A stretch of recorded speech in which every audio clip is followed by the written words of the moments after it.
là.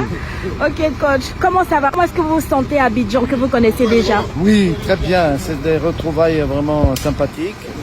J'avais pu passer la CAN dans un esprit extraordinaire avec la RTI 3. Et on a suivi tous les matchs avec Roger Mila. Et en même temps, on a goûté à cette hospitalité qui est la vôtre, que nous apprécions beaucoup. Il y a aussi pas mal de Béninois ici. Et on compte sur eux pour nous soutenir pour nos 2 matchs qu'on devait jouer à domicile. Et comme le stade de Cotonou n'est pas homologué, nous sommes venus ici. Parce qu'on sait qu'on va être bien reçus et on a des bonnes conditions de travail et de match avec les beaux stades que vous avez maintenant. D'accord. Vous n'avez pas encore tout votre monde. Quand est-ce que vous comptez avoir tout votre monde? Dans 48 heures, comme c'est la trêve, voilà, et la fenêtre FIFA ne commence que le 3 juin, on avait envie de les préparer un peu avant. Et nous sommes dans des bonnes conditions au Sofitel et on a un terrain d'entraînement de grande classe. Et ça nous permet de bien travailler et de préparer nos matchs contre le Rwanda qui aura lieu le 6 juin à 19h au stade Félix Boigny et le deuxième match contre le Nigeria le 10 juin à 16h. D'accord. Et justement, jusqu'au 6, comment est-ce que vous comptez combler votre temps? Qu'est-ce que vous allez faire? Des entraînements le matin, l'après-midi, la récupération, les soins et aussi parfois les promenades quand même pour sortir un peu de ce milieu. Et on a de belles choses à voir dans cette ville agréable d'Abidjan. Merci, coach. Merci. On vous raccompagne au car. D'accord. Initiative. Il y a déjà Bravo. 500 Drapeau vert. et il y a 500 encore qui va ajouter. Voilà. Casquettes, les maillots. Voilà. La mobilisation est totale, vous l'aurez compris, au travers des déclarations de notre éliminatoire Coupe du Monde. Ouais, les départs, ils sont affûtés. Coucou, salut, j'espère que vous allez très bien, j'espère que vous prenez du plaisir sur la chaîne ici. Vous aurez toutes les informations concernant les départs, qu'est-ce qui se passe, qu'est-ce qu'il faut faire. Je vous prie de rester scotché du début jusqu'à la fin. Avant d'aborder ces sujets, je partage la grosse opportunité pour ceux qui ont envie, bien sûr, de créer du contenu sur YouTube.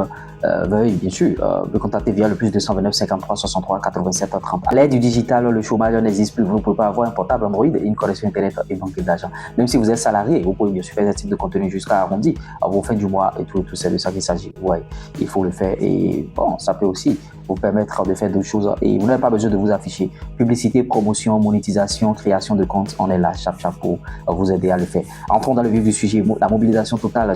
Vous avez vu la vidéo en prélude, c'est-à-dire celle de Guénotre qui montre bien sûr cette mobilisation Guénotre. Et il a dit qu'il y a des Ivoiriens qui sont là-bas, qui sont même prêts à soutenir bien sûr la sélection béninoise et l'hospitalité ivoirienne. On ne doute pas de cette grosse hospitalité. Ouais, le maillot du Bénin, je recevais hier des messages comme quoi, bon, le reste premier, je vais avoir les maillots où je suis en Côte d'Ivoire, je suis ivoirien. Vous avez la nouvelle, j'ai partagé sur ma page, ma page Facebook, le reste premier officiel, l'information concernant les maillots. Donc allez vous abonner à ma page. Les choses qu'il n'y a pas ici, c'est tellement que c'est sur la page là-bas. Allez vous abonner au maximum. J'ai partagé les informations concernant les maillots. Les maillots sont disponibles au consulat du Bénin, selon bien sûr la page Sport Plus, consulat du Bénin situé aux 2 plateaux, au non loin du Carrefour Duncan. Le Carrefour Duncan, vous voyez, c'est un peu ça. Info complémentaire. Contactez bien sûr ou d'autres informations le SG, le secrétaire général, bien sûr, au 070 886 49 33. 070 886 49 33. Donc, si vous voulez avoir les maillots, casquettes, tout ce que vous voulez, tout est déjà disponible. Contactez ce numéro-là. Et vous voyez, c'est le SG. Et en tout cas, allez au consulat du Bénin situé aux 2 plateaux. Non loin du Carrefour Duncan, le maillot est à 10 000 francs CFA et les billets d'entrée au stade sont libres et gratuits. Vous allez suivre le match gratuitement. Donc vous avez toutes les informations. Parlant bien sûr de ce match même, les dates et heures ont été confirmées par la CAF et la FIFA. Ouais, 3e et 4e journée. Bénin-Rwanda, le jeudi 6 juin, c'est à 20h au stade Félix Houphouët-Boigny. Tandis que Bénin-Nigeria, c'est le 10 à 17h au stade Félix Houphouët-Boigny. Donc les dates ont été confirmées, s'il vous plaît. Vous n'avez plus le droit à l'erreur. Vous n'allez plus dire je ne suis pas informé par rapport à la date, à l'heure, c'est quand, parce que je reçois des messages au dernier moment, à 1h du match, ou bien à 30 minutes du match, à 15 minutes du match. On m'envoie des messages, on me demande le match est à quelle heure les gens vont jouer, tout ça là. Oui, c'est un peu casse-couille et c'est pas du tout bien. Donc voilà les informations, vous avez toute la clé en main maintenant.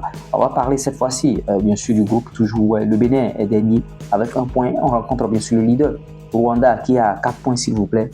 Maintenant, il faut qu'on gagne. Ce match-là pour se faire une place. Bien sûr, ouais, c'est un peu cela. Et on va poursuivre avec d'autres informations qui concernent la Coupe du Monde scolaire. Le Bénin a terminé 19e et notons que les 20 premiers sont retenus pour la prochaine Coupe du Monde. Ça veut dire que c'est une bonne nouvelle pour bien sûr les Guépards U18 qui vont encore jouer la Coupe du Monde en Chine en 2026. Ils vont encore jouer là-bas, Coupe du Monde scolaire en 2026. Donc on est encore là-bas et c'est un peu ça. Et l'autre chose qu'il faut se mettre sous la dent concernant les informations, ça concerne bien sûr des rumeurs qui courent, comme quoi Genotro va utiliser des joueurs nigérians pour faire truc ou faire truc. Non, ces joueurs sont déjà naturalisés béninois et on n'aimerait pas revenir sur ce genre de polémique. Et les Nigériens qui mettent ce genre de polémique là pour embrouiller un peu les cartes, nous on est très très vigilants. Ils ont soulevé Tosin Aigou, ils ont soulevé Junior Laitan, ils ont soulevé qui encore. En tout cas, ça c'est pas notre problème. Nous on est là pour gagner et on va gagner notre match certainement. Un faux transfert cette fois-ci. Nantes veut bien sûr enrôler Tosin Aigou parce que Nantes suivait déjà la progression du joueur avant qu'il ne vienne de l'autre côté de Lorient. Lorient est descendu, donc Nantes est maintenu et il y a plusieurs joueurs de Lorient qui vont aller à Nantes, plus de 6 joueurs. Oui, c'est comme ça parce que bon, il ne veut pas jouer en deuxième division. Qui voudra jouer en deuxième division? C'est pas ça, nous honore pas. Ça n'honore pas le joueur non plus. Oui. L'US Salernitana veut enrôler bien sûr Chibozo en Ligue 2 italienne. Ouais, peut-être que c'est un club qui le suivait déjà depuis la Juventus de Turin. Le club est descendu en deuxième division. La valeur marchande de Chibozo est actuellement à 400 000 €. Sa valeur marchande a baissé considérablement. Oui, sa valeur marchande a baissé considérablement. Et l'autre info à l'international, bon, ça concerne bien sûr le tournoi UFOA U17 qui a eu lieu à Accra. Le Burkina Faso bat bien sûr la Côte d'Ivoire 3-1 et remporte le trophée. Donc voilà les quelques informations qu'on a sous la dent. Ce qui est sûr, on reviendra vous balancer d'autres infos en cours de journée ou bien carrément demain, bon, ça dépend. En tout cas, voilà les informations glanées, ça et là. Et j'espère que vous allez, bon, dans la soirée, je vais vous gratifier d'une autre vidéo encore. Vous voyez, on a plusieurs chaînes, c'est pas facile d'être à cheval sur plusieurs chaînes et de partager les informations. Donc, likez nos vidéos, partagez. Si vous n'êtes pas encore abonné, abonnez-vous, c'est le moment de le faire parce qu'on a besoin d'abonnement sur la chaîne. Il n'y a pas assez d'abonnements pour encourager le travail qu'on est en train de faire. C'était moi, Lurès Premier, pour suivre des finances du foot business et de l'industrie musicale. Ciao.